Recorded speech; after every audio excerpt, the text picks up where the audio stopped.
GutPunched, Alzheimer's and Caregivers. Navigating the insidious illness of Alzheimer's is something nobody asks for. The disease sneaks up on you and your loved one, and it feels like you've been sucker punched in the gut. Then you ask, where do we turn for help? Who do we call? What do we do? These questions and more are what we hope to answer and give you some direction and hope. Now let's join our host, Jeff Edwards. Greetings and welcome. This is GutPunched, Alzheimer's and Caregivers, episode 66 and a half. What? I'll explain.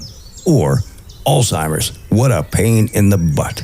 Well, thanks for joining us today. Where do I start? I had plans for this week's episode. It was going to be a good interview that I promised you last week with a very special caregiver. Unfortunately, Alzheimer's and its nasty effects got in the way. We'll have the very special caregiver next week. So, what got in the way? A nasty side effect from an amyloid-clearing drug.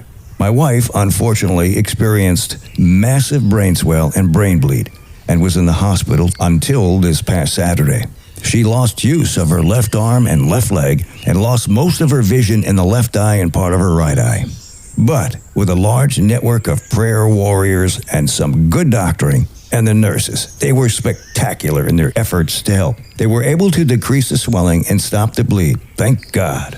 We will discuss all of this in a later episode. Did I learn a lot? Yes, I did. I apologize and hope you understand. Well, with the limited time, we were able to put together a shorter version with some really good articles about the strides that are being made to help conquer this insidious disease known as Alzheimer's. Now, this wouldn't be GutPunched if we didn't go over our tenets or rules. The tenets we follow at GutPunched, Alzheimer's and Caregivers, are very simple. Number one, you have to take care of yourself, because if something happens to you, who is going to take care of your loved one? Got that one thrown at me a lot this past week. 2, you can't do it alone. You need help. Find good caregiver groups or network with friends and relatives, and I'll attest to that. 3, make a list of people, friends, relatives, co-workers who have offered to help you in time of need.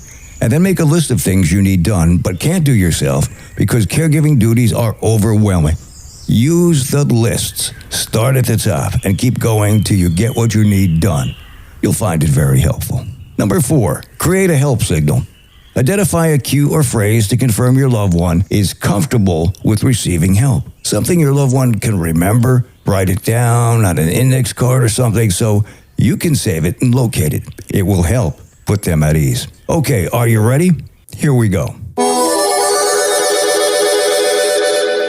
New drug may halt Alzheimer's disease progression. This is written by Lynn C. Allison. Experts are calling a new drug a game changer in the battle against Alzheimer's disease. The novel therapeutic agent, trontinemab, has been found to cross the blood-brain barrier, a long-standing obstacle in Alzheimer's research.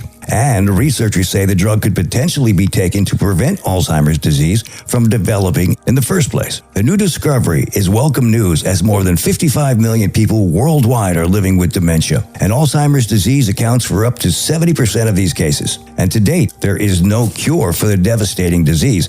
But now, research is zeroing in on ways to treat it. Unlike previous treatments, trontinemab directly targets amyloid plaques, the toxic protein accumulations believed to drive the disease's progression. In addition, the drug has demonstrated in clinical trials the capacity to significantly slow cognitive decline. Experts are optimistic that this innovative approach could transform the outlook for millions of patients and families worldwide. Study results presented to the Alzheimer's Association International Conference in Toronto showed that treatment with trontinemab can remove the plaques associated with Alzheimer's disease faster than any current licensed drug. In fact, 9 out of 10 patients taking the new medication experienced amyloid clearance in 28 weeks, successfully eliminating any visible signs of disease. An 18-month trial is now underway with 1,600 patients to see if the drug can improve memory and cognitive functioning. Experts are also hoping that the drug, developed by Roche Genentech, can be used like statins to prevent disease in the first place. The lack of side effects and high safety profile means that trontinemab could be given to large populations at a lower price than current medications. John Hardy, chair of molecular biology of neurological disease at University College London's Institute of Neurology, said the advance could be game-changing. He was the first to identify the role of amyloid in Alzheimer's disease and said, "There is no doubt this could be game-changing. We hope that if we use these drugs to treat people early, we can halt the progression of disease even before people have symptoms. And now we need to see the size of the clinical effect." And that was a quote by John Hardy. Roche has announced phase 3 clinical trials for trontinemab. This was dated Thursday, July 24th. An article by Dennis Thompson. Insulin nasal spray, potential Alzheimer's treatment. Insulin delivered by nasal spray might be a potential treatment for Alzheimer's disease, a new study says. An insulin nasal spray effectively reached key memory regions in the brains of a small group of older adults. Researchers reported that July 23rd in the journal Alzheimer's and Dementia, Translational Research and Clinical Interventions. The hormone insulin is being considered as a potential therapy for Alzheimer's, with the theory being it could enhance brain activity. Insulin resistance is a known risk factor for Alzheimer's, but earlier efforts couldn't confirm whether the insulin delivered through the nose actually was reaching its brain's targets. Scans in this new study revealed that intranasal insulin travels to 11 key brain regions associated with memory and cognition. Researchers also found that people in early cognitive decline absorb the insulin differently. This study fills a critical gap in our understanding of how intranasal insulin reaches the brain. Senior researcher Suzanne Kraft, a professor of gerontology and geriatric medicine at Wake Forest University School of Medicine in Winston-Salem, North Carolina. Researchers needed direct evidence that the drug is able to reach key brain targets. Here's a quote. An unexpected finding was the observation that uptake may differ in people with early cognitive decline, said Kraft, who is also director of the Wake Forest Alzheimer's Disease Research Center. This means we're no longer flying blind. We now have a roadmap directly to the brain, she said, unquote. For the study, researchers performed brain scans on 16 seniors with an average age of 72, including 7 who were cognitively normal and 9 with mild cognitive impairment after they had taken intranasal insulin. The participants described the nasal spray as surprisingly easy to take.